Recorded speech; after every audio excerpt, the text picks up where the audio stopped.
Whiplash, again, is to turn up at the Oscar nominations, and I saw this just before the end of the year, and it's... to start with, it's a film about drummers. The thing that drummers... You're smiling already. Because if somebody says to you it's a film about drummers, you immediately think, there's more drummer jokes in the world than there are about almost anything else. That's regularly. So somebody has made a film about drummers and everyone's saying it's really brilliant. So I went into it feeling, automatically sort of slightly sniffy because it's a film about drummers, right? So the last film about drummers that we saw was Beware of Mr. Baker, the documentary about Ginger Baker, which starts with Ginger Baker whacking his interviewer over the nose with his cane and breaking his nose. Because there is that sort of sense that drummers are seen as sort of somehow slightly outside the normal scheme of things. So, film was written and directed by Damien Chazelle, based, he says, to some extent on autobiographical experiences that he had whilst playing music at high school. So, our young hero, who's played by Miles Teller, is Andrew, who is new to the Schaffer Conservatory. He's in his first year. And he's a drummer, and he wants to be one of the best jazz drummers in the world. He wants to become a jazz legend. One of the teachers in the school, played by J.K. Simmons, Fletcher, is this sort of legendarily grouchy, difficult character who is famously a hard taskmaster who keeps reciting this apocryphal story that actually the making of Charlie Parker was that famously he had a cymbal thrown at him by Joe Jones and for playing out of time and out of tune, and this then was the making of him. And the worst two words in the English language are good job.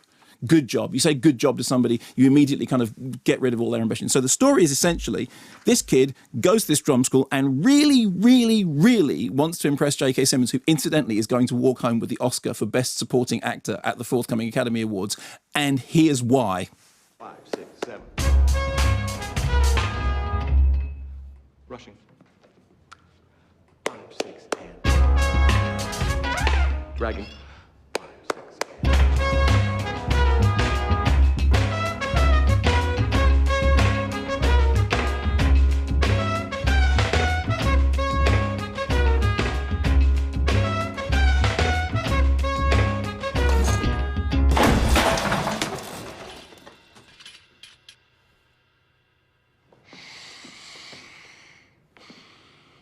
Why do you suppose I just hurled a chair at your head, Neiman?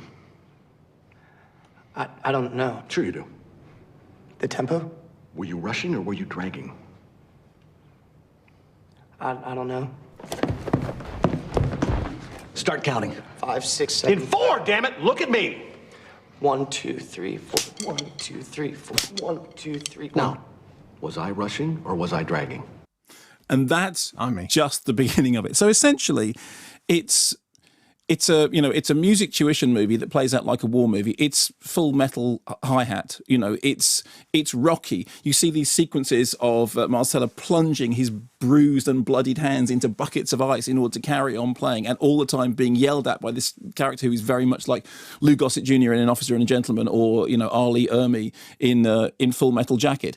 It's essentially all those sort of things that from boxing and boot camp movies transferred over to a music movie, much more than it is the sort of reach for the star stuff that you get in Fame. And the story itself is kind of very slender. It's a young boy and he's in love with his drums, and he's kind of got a relationship, but actually what he's really dedicated to is the drums because he's desperate to impress this teacher who actually might be just the most horrendous bully. And you start to wonder whether all this stuff about actually only through great pain and great fear comes great art. Is that true? Or is it just that you yourself are trying to compensate for some failure in your own life and you're just a horrible, mean bully? And the film plays it, pretty much at a level playing field. So your sympathies are going either way. And then as the action accentuates, it becomes more and more frenetic. We have what are essentially action sequences at one point, but the most action-packed stuff is watching this guy playing the drums while the camera swirls around him. The editing is beautiful. The editing reminded me of Frank Mazzola or Jerry Greenberg. It's kind of cut with a real sort of jazzy twang to it. And I'm not a jazz fan. And it has a little bit of that Shine thing about there's a certain piece of music that you're going to try and play, but in trying to play it, it is going to completely destroy your life. Damien Chazelle, before this, wrote that film Grand Piano, which we reviewed last year, when the plot was there's a guy on stage playing a piece of music, and if he plays a wrong note, he's dead. That's it. That was the thing. But one wrong note and you're dead. Well, essentially, you're getting that played out in Whiplash. but you're getting it played out in a way which has such pizzazz, such brio, that you really find yourself as tense and as wound up as the central character. J.K. Simmons is just terrific. He's like a kind of sinewy symphony of barely repressed anger. There's a lovely thing that he does when he's conducting the orchestra. When he wants them to stop, he just like appears to grab the air. Just grab the air, and everyone goes silent. And he just goes, not quite my tempo. And they all start playing, and he just grabbed it, not quite. And the phrase, not quite my tempo, becomes like, are you talking to me? I can hear that in business. Or, I'm funny how. Yeah, exactly. Management will use that word when someone has said something that's a little bit... Not quite my tempo. Not quite my tempo. That's going to drive people crazy. And he's terrific because he has this kind of razor-sharp mouth and those sort of fiery, burning eyes, and everything about him looks like this kind of pent-up sort of ball of anxiety. And then you've got Marcel, who does for half the movie look like he's in the middle of a boxing match, sweat, and he's got this very kind of babyish face, this kind of young innocence being thrown through this kind of tormenting thing, which actually to do with playing jazz music. The irony, of course, about it being that people think about jazz music about being, free, and it's completely the opposite of free in nice. So what? There's nothing nice about it at all. Why is he such a crazed drum teacher? He's just drum. Well, that is the.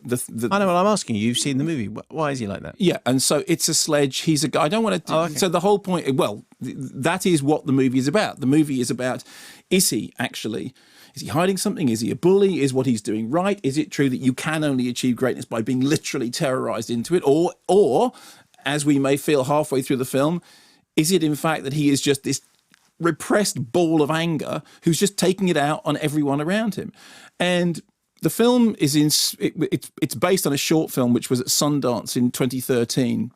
Which I had a quick look at, and has sort of that central tension. And as I said, the writer-director himself said that what he did was he drew on experiences of a music teacher that he had at school with elements of Buddy Rich thrown in. And then these apocryphal stories of, famous band leaders who were sort of known for bullying their musicians and terrifying everybody into playing at their best. Whether or not one actually plays at one's best when one is terrified. Like James Brown in that James Brown biopic we had just a couple of months ago. Again, a very good point that I wish I'd made and I didn't. And I'm not being in any way sarcastic about it. I think the best thing about it is this.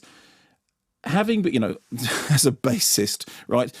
Drummers and bassists are the people that everyone makes jokes about. That's it, okay? And the idea of watching a film about a drummer or a bassist just fills me with dread. 5 minutes in, you think it's absolute, it's fast and furious and it's engaging and it's sort of, physically snappy and it's got viz. And now, it may be that it's all... it's splashy and for show, but what a show it is. And yes, it's completely overwrought. And yes, the melodramatic contrivance is totally out of hand. And yes, the narrative goes off into these kind of completely preposterous paradiddles to the point that if you stopped it for a moment, it has that classic Friedkin thing about you edit the movie hard because you think if you stop for a minute, the audience will go, hang on a minute.